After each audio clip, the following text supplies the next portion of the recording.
So today we're going to be looking at the Antoine equation and how it relates to the phase diagram of a pure substance. So if we have some sort of, there we go. If we have some sort of phase diagram with temperature along this axis and pressure along this axis, it might look something like this, with this being a vapor region, this being the liquid, and this being solid. So here's our triple point.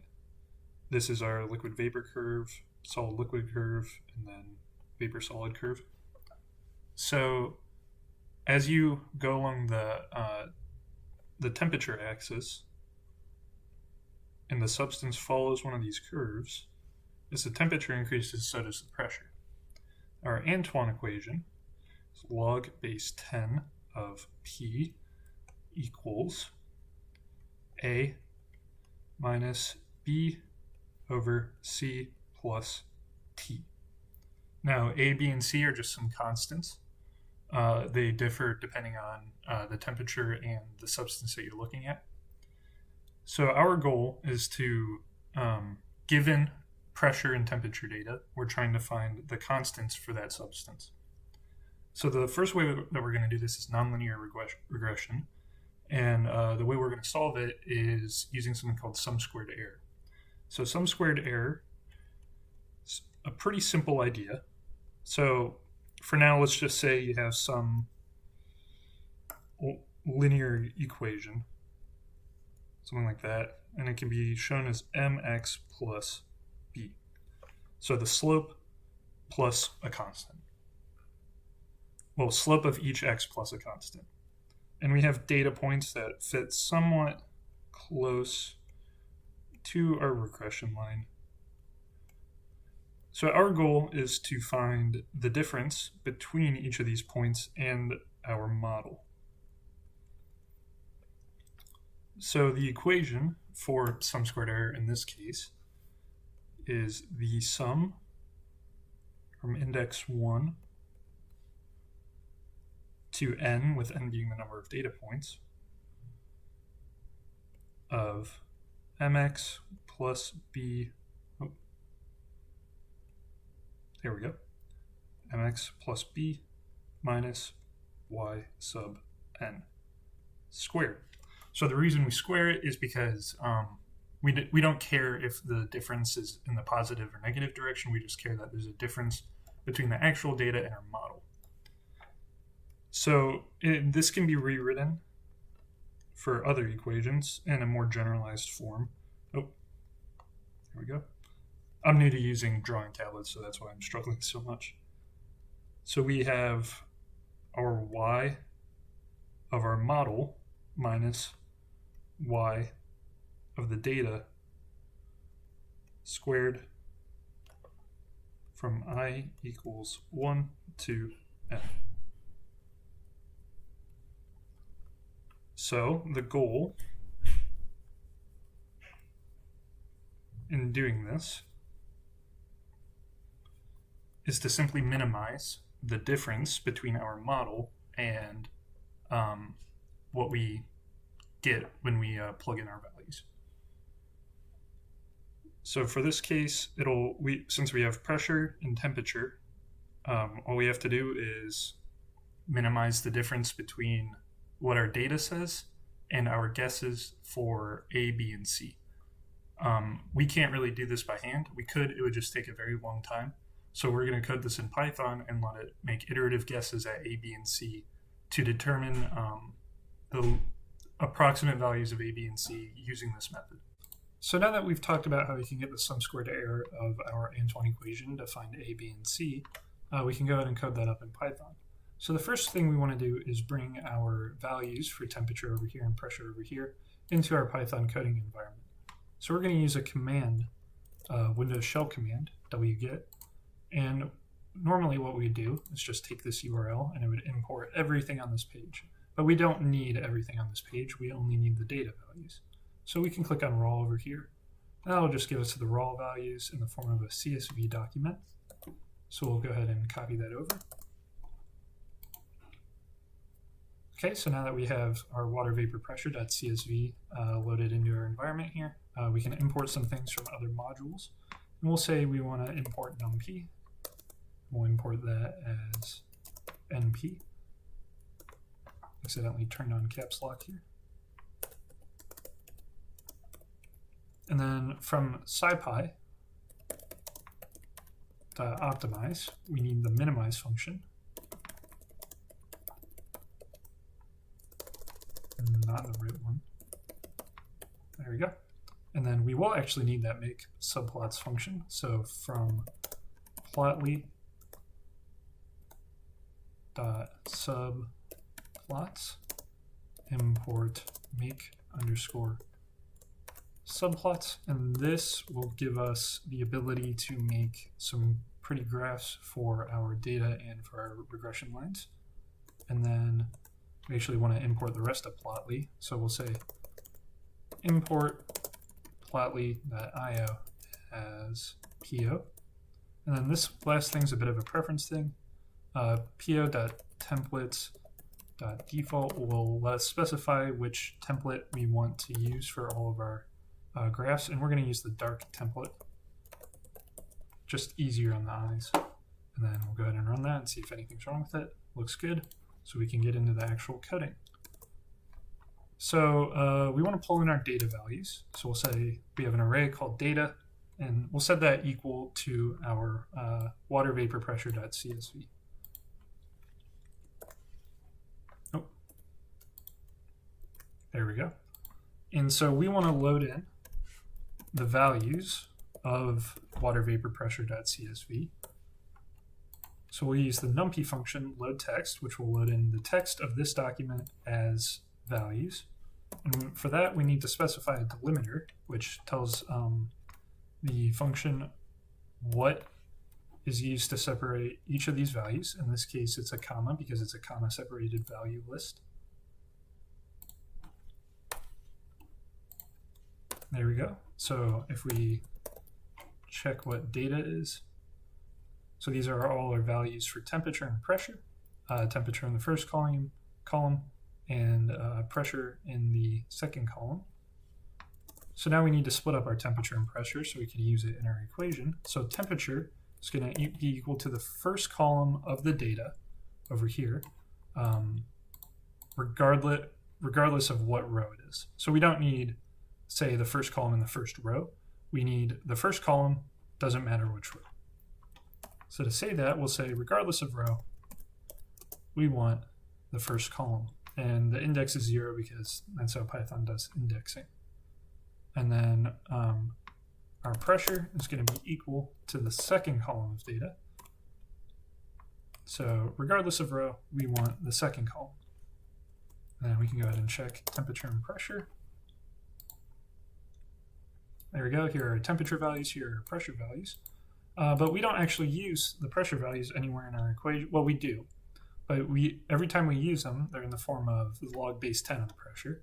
So we can actually make this log base 10 of pressure and say that we want to just take log base 10 of P for all of the pressure values contained in data. And then let's try running this again. So here are log base 10 of pressures, and then here are temperatures, and now we can use it in the Antoine equation. So we want to set up our sum squared error function, and we'll say sum squared error of some vector v, and we want to define our function. Oh, don't actually need to type all of that. Define sum squared error of v, and then we can unpack v, and we'll say in order, the vector v will contain a, b, and c equals v. And then we want to return the difference between a, b, and c when used in the Antoine equation and the actual log base 10 of pressure contained in the data set. So if we set up the normal Antoine equation, we'll say log base 10 of p equals a minus b divided by c plus t. So right now what we're saying is these pressure values are going to be equal to some a, some b, and some c, and some t plugged into this equation. The t is going to be our temperature values, and then the a, b, and c are going to be defined by whatever we put into the function. But we need to find the difference between this side of the equation and this side. So all we have to do is subtract the left side of the equation, log base 10 of p. And then this is the difference between what our predicted values are given a, b, and c, and using these temperatures, and the actual log base 10 of pressure contained in the data set. And since we don't care if the difference is in the positive or negative direction, we can square everything, and that'll give us only positive values. And then we need to find the cumulative difference for all of these data points. We're not really interested in the difference between any given data point. So we'll say np.sum, and this will just sum it for every single data point that you plug into this equation. And then we want that to be the thing that our function returns, so we'll just say return np sum of this formula. And then we can set up a vector here, and this will just be our guesses. We'll just call it g for now. And then these are going to be our guesses that we use later on as well when we have to actually run this function. So we'll say our guesses for a, b, and c are going to be 1, 2, and 3. So normally, if your guesses were really far off and you go to use the minimize function later, you might come into some problems and your final values might be really far off. But 1, 2, and 3 should be good for this equation. Actually, I know it's good because I've done this several times. And then if we want to just see what our sum squared error using g will be. So that's our sum squared error using 1, 2, and 3 as a, b, and c. 686. So now we want to actually minimize the value of our sum squared error function because we want to get this as close to 0 because that means our a, b, and c are as close as possible to being perfect. So we're going to minimize our sum squared error, and the vector we're going to put in is g. And then that will give us all of this information. And the only thing we're really interested in down here is the dot x. So this will just return just these x values, which correspond to a, b, and c. There we go. And we can say a, b, and c are equal to these three values. And if I just want to type out a, b, and c, there are a, b, and c. So the reason we're able to do this, basically reuse these a, b, c variables, is because a, b, and c are local variables within this function, and these are global variables that can be used anywhere within the whole program. So there's no conflict there. So now, all we really need to do is make a plot using our data and then comparing it to our regression line here. So we can do this two ways. We can either set up a variable that's equal to our regression line, but I think it'd be more interesting to just do it all within the same plot. So we'll say figure make subplots, and then we'll add a scatter plot. And this will be our data. So we'll say our x, we want it to be equal to our temperature. We want our y to be equal to our log base 10 of pressure. We want the mode to be markers because we don't want to connect our data values together. And then we can name it whatever we want. Well, for now, we'll call it raw data. And let's see what happens. So here are our data points with temperature along the x-axis and our y-axis being the log base 10 of pressure. And we can put in our Antoine equation, or our nonlinear regression of this. So we'll say add another scatter plot. This time we'll say x is still equal to temperature, but this time instead of using the log base 10 of p given in the data set, we actually want to use the log base 10 of p found using our a, b, and c in the Antoine equation. So this time we're just going to say y is equal to the Antoine equation, or a minus b divided by c plus t. And again, it will use these three variables, a, b, and c, that we found by minimizing the sum squared error of the difference between our Antoine equation and the given values for log base 10 of pressure. This time we want our mode to be lines, so we can see the curve, and then our name will just be non-linear regression. So here you can see we have our data points still, and then this is our curve fitted to those data points. You can see when there's a lack of readings between two given temperatures, the curve tends to flatten out a little bit, especially between like 350 and 400 and up here around like 580 and to 650. So what we can do to minimize that is, instead of using the temperature points given, so we don't have to interpolate between these two, we can actually use a evenly spaced set of data points and plug those in instead of our temperature values. So to do that, we just have to say tplot equals, and this will be our linearly spaced values for temperature that we're going to plug in, so we can see a more generalized form of the curve instead of just for our given data values. We'll say tplot equals np.linspace, which is the function we use to do this, and then we specify our first value, specify our last value, and that should match up. 273.15 is going to be less than our smallest value. 650 is going to be bigger than our biggest value, so we should be good. And we want 1,000 evenly spaced points. Then again, we just have to use those instead of our temperature values.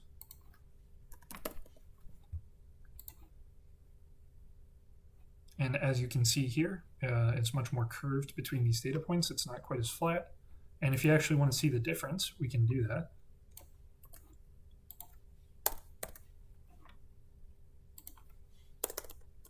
So this time we're going to overlay the plot of our nonlinear regression using the data given to us with our nonlinear regression using some generic values for t. We'll call this nonlinear regression using data. So you can see here our nonlinear regression using the data is a little flatter, especially between these two values. So using our plot of t values lets us extrapolate a little further and gives us a more generalized form of the curve, so we can see what it'd look like using any data set. So we don't actually need to keep that. And so here is our final plot using nonlinear regression to find our Antoine equation. So now that we've solved for a, b, and c using nonlinear regression in the sum squared error method, we can solve it using linear regression, meaning we're going to set up our equation in a way that has all of the unknowns on one side as a function of our knowns. In this case, our original equation, try that again.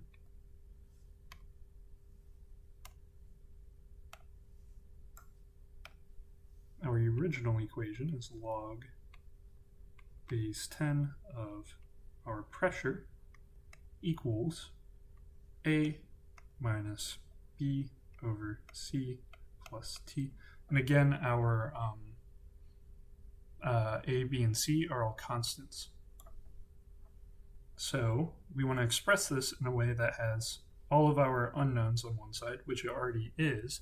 However, we have one of our unknowns, C, in the denominator. So all we're going to do is multiply everything by C plus T over here. So C plus T times log base 10 of pressure equals A times C plus temperature. Let me try that again. C plus temperature minus B. So now we have all of our unknowns, and all we have to do is move our C over to the other side. So we have C log base 10 of pressure plus temperature times log base 10 of pressure equals A times C plus A times temperature minus B. So we can rewrite this as temperature times log base 10 of pressure equals our A times temperature minus our C log base 10 of P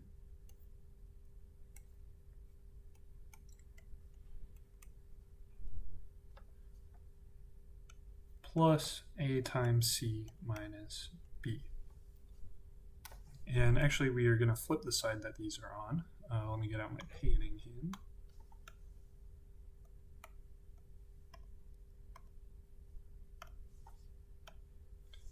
So all we have to do is just flip the sides all of the terms are on, and we're going to say A times T minus C log base 10 of P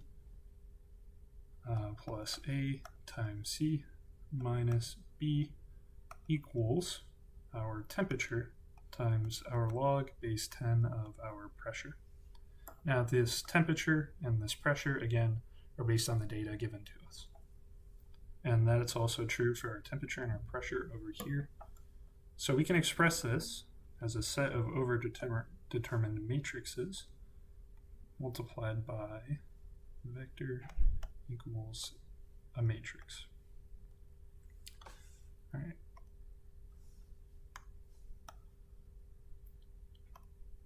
Now the reason that we want to set it up like this is that once we have a matrix for our left-hand side of the equation multiplied by a vector for our unknowns and solving for another matrix that represents our knowns, we can just plug this into a linear algebra function on Python and let it solve for it.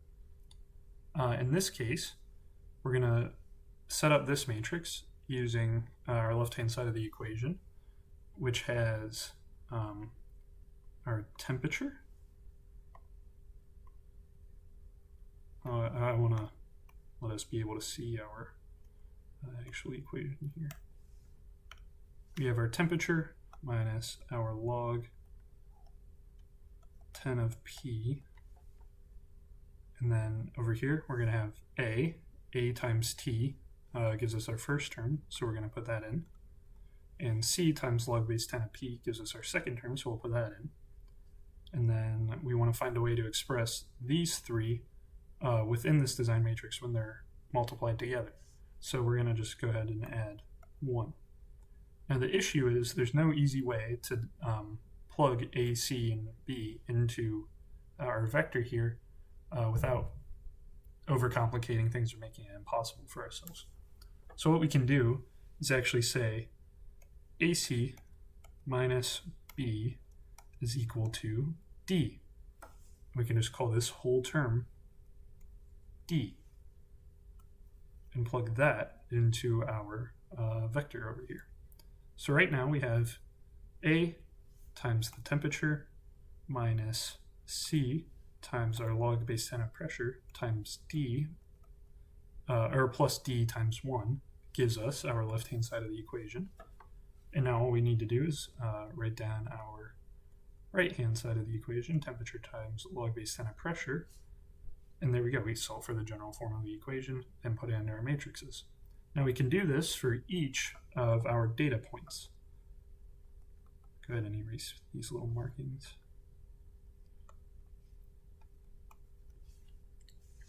So temperature at point 1, pressure at point 1,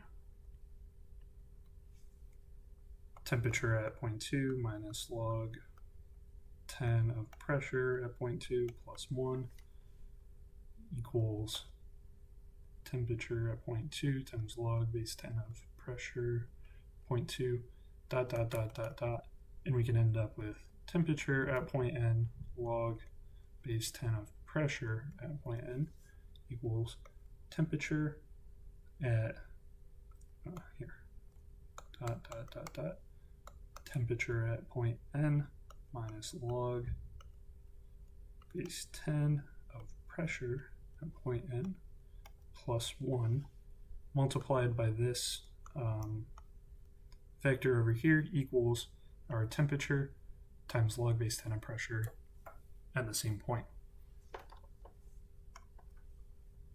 So from here, all we have to do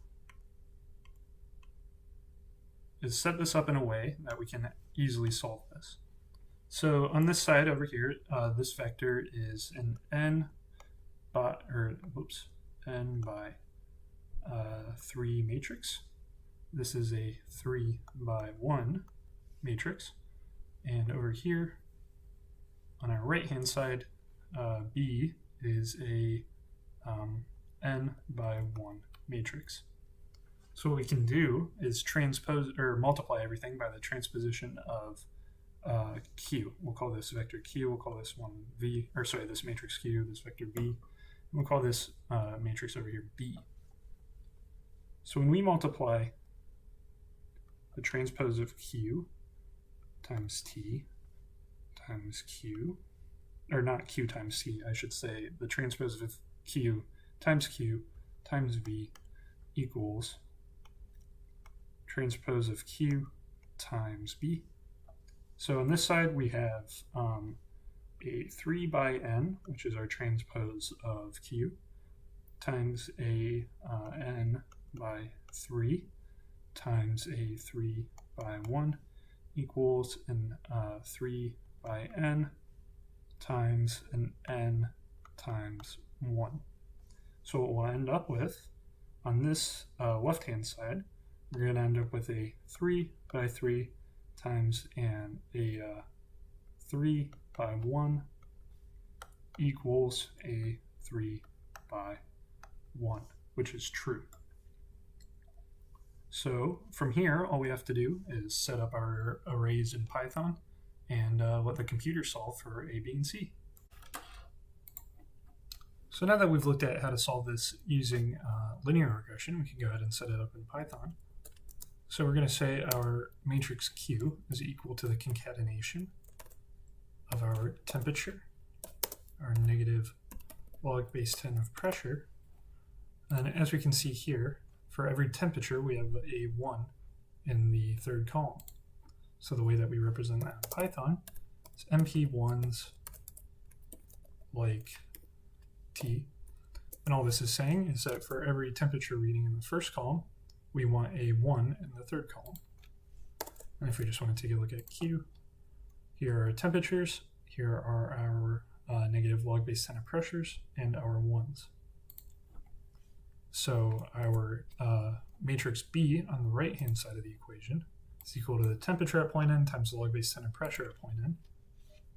So we're already using B higher up here for our nonlinear regression. So we want to call this something else. We'll just call it E because we're not using that anywhere. Well, no, because there's a math thing. We'll call it H. Why? I have no reason at all. So H is equal to our temperature times log base 10 of pressure. And then the left-hand side of our equation is the transposition of Q. That's what Q dot T is in this case, multiplied. And this is matrix multiplication times Q. That's our left-hand side. And then our right-hand side is the transposition of Q multiplied by H. So if we want to take a look at that, here is a 3 by 3 matrix, which is this part of the equation. And then here is a 1 by 3 matrix. And once we multiply this left-hand side of the equation by our vector for A, C, and D, we will end up with the same size of matrices. So the way that we do that is we're going to use NumPy linear algebra solve. And the first argument is our left-hand side of the equation. And then we don't include the vector in there. It just assumes. I accidentally opened Spotify here, sorry about that. And then the right-hand side of the equation is our second argument. And what it's going to do is it's going to find the vector v, or our values for a, c, and d, that will make this equation true. So let's go ahead and run that. There we go. Here's our a, here's our c, and here's our d. So we're going to say a2, c2, and d2 are equal to these three values in order. and we'll go ahead and check that, A2, C2, D2. Okay, that looks good. So our term D, D2, is going to be equal to A2 times C2 minus B2. So to solve, we need to solve for B2 because that's what we put into our Antoine equation. So the way that we find that is just moving this over to the other side and moving the D2 over to this side. So we'll say D2 and B2. And then if we want to print B2, there we go. So for B, we have 1771. If you want to compare that up here, it's fairly close. Our B that we got through nonlinear regression was 1756. In this case, it's 1771. And we could do that with all the other ones, but they'll all be fairly close. So now we can make another plot. And I'm just going to go ahead and copy a lot of this because it's going to take on a lot of the same form. But this time it's going to be figure 2. So our first plot here is still going to be our data, which is just going to have our temperature along the x-axis and our log-based tenant pressure along the y-axis. And then again, we are going to have the temperature plot using the linearly spaced values, 1,000 values between 273.15 and 650, which will just give us a smoother curve that represents the general form of it instead of fitted exactly to our data. And this time, instead of using the A, B, and C we got through nonlinear regression, we want to use the A, B, and C that we got through linear regression. So all we have to do is tack these 2's on the end to make sure that we're referencing these variables up here. And we're going to keep our x-axis as our temperature plot, and we're still going to use our temperature plot in place of the temperature in our y. And this time, it's going to be linear regression, and we're still going to use a line because we want another curve here. And we'll go ahead and run that and see what it looks like. There we go. It looks extremely similar to our nonlinear regression. So actually, if you want to compare, we can take the same equation or the same command from our first nonlinear regression, and we can put it on this graph so we can compare them. I forgot a parenthesis here. And you can see they are almost identical. Actually, you can't even see the linear regression curve because it's hidden underneath the nonlinear regression. So that's how you can solve for A, B, and C in Antoine's equation by taking some raw values, extracting the temperature and the pressure values, and then doing nonlinear regression using the sum-squared error method to solve for A, B, and C, or solving for A, B, and C using matrix multiplication in a design matrix, resulting in these 2 temperature curves. Or not temperature curves, regression curves.